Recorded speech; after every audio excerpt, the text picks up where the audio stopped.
From suburban bliss to army aspiration, an unexpected journey unfolds. I was born and raised in suburbia, uh, I had parents were married, stay-at-home mom.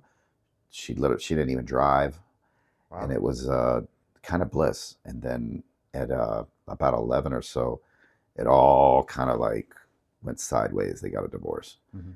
and and then that followed with a couple of years of some serious instability. And then, long story short, my brothers and I all end up in foster homes, and uh,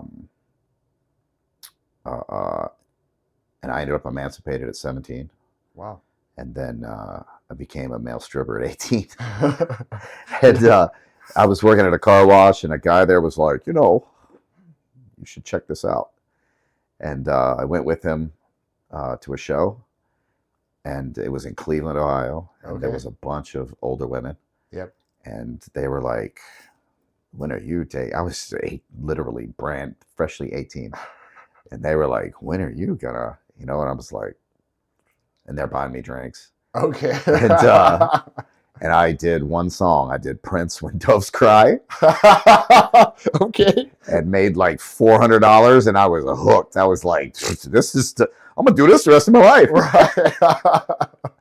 And so I did that for 2 years, Damn. Okay. and then I realized, okay, I can't really do this the rest of my life. This would be a great second job, Yes. So I joined the army.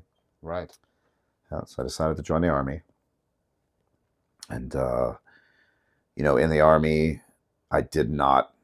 Uh, I initially came in as a medic, Okay. and then I got hurt right before basic training, and I couldn't leave, and I had to wait 3 months before I left. And so I remember, the recruiter's like, "Man, you got to pick a new occupation," and I was like, "Oh." And I scored really high in the ASVAB. I have like a 124 GT score, so I Wow. could have any job I wanted. Right. And um, but the recruiter looked at me and he goes, "Man, cook or mechanic?" And I was like, "Oh." I was like, "Well, I had worked in a bunch of restaurants as a teenager."